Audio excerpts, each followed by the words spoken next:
യേശു ക്രിസ്തുവിൽ ഏറ്റവും പ്രിയമുള്ള സഹോദരങ്ങളെ, വിശുദ്ധ വാരത്തിൽ പ്രവേശിച്ചിരിക്കുന്ന നമുക്ക് ദൈവവുമായുള്ള ബന്ധത്തെക്കുറിച്ചും ചുറ്റുമുള്ള സഹോദരങ്ങളെ ശുശ്രൂഷിക്കുവാനും സഹായിക്കുവാനുമുള്ള നമ്മുടെ കടമയെക്കുറിച്ചും ചിന്തിക്കുന്നത് നല്ലതായിരിക്കും. ഈ അവസരത്തിൽ ഞാൻ IMS ധ്യാന ഭവനത്തിൽ പ്രവർത്തിക്കുന്ന മാനസിക ആരോഗ്യ കേന്ദ്രത്തെ നിങ്ങൾക്ക് പരിചയപ്പെടുത്തുന്നു. ഈ സമൂഹത്തിൽ അനാഥമാക്കപ്പെട്ട മാനസിക വെല്ലുവിളികൾ നേരിടുന്ന സ്ത്രീകളെയും വീട്ടുകാരാൽ ഉപേക്ഷിക്കപ്പെട്ട അമ്മമാരെയും പെൺമക്കളെയും സംരക്ഷിക്കുന്നതിനായി പ്രവർത്തിക്കുന്ന സ്ഥാപനമാണ് മരിയൻ ഭവൻ.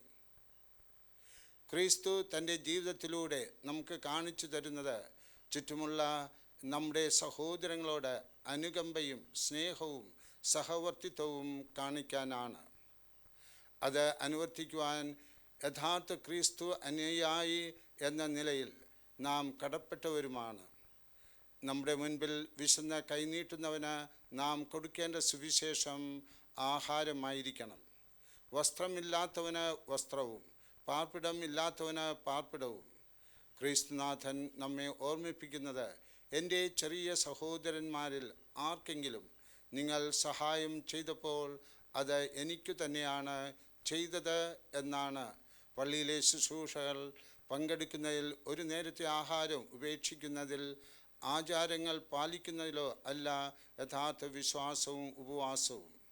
കരയുന്നവൻ്റെ കണ്ണുനീർ ഒപ്പാനും വിശക്കുന്നവന് ഒരു നേരത്തെ ഭക്ഷണം കൊടുക്കുവാനും വേദനിക്കുന്നവനെ ആശ്വസിപ്പിക്കുവാനും നമുക്ക് കഴിയുന്നില്ലെങ്കിൽ നമ്മുടെ ഈ നൊയമ്പ് ആചരണം വെറും അനുഷ്ഠാനവും ആചാരവും പ്രഹസനവുമായി പോകും. ആയതിനാൽ യഥാർത്ഥ ക്രിസ്തു അനുയായി എന്ന നിലയിൽ ക്രിസ്തുവിനെ കൂടുതൽ അടുത്ത് അനുഗമിക്കുവാനും അയൽക്കാരനെ കൂടുതൽ വിശ്വസ്തയോടെ സേവിക്കുവാനും നമുക്ക് സാധിക്കട്ടെ.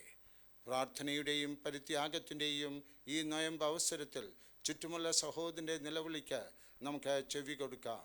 നമ്മുടെ ഹൃദയങ്ങൾ തുറന്ന് വയ്ക്കാം. സ്നേഹത്തോടെയും അനുകമ്പയോടെയും ഉദാരതയോടെയും കൂടെ നമുക്ക് പ്രതികരിക്കാം.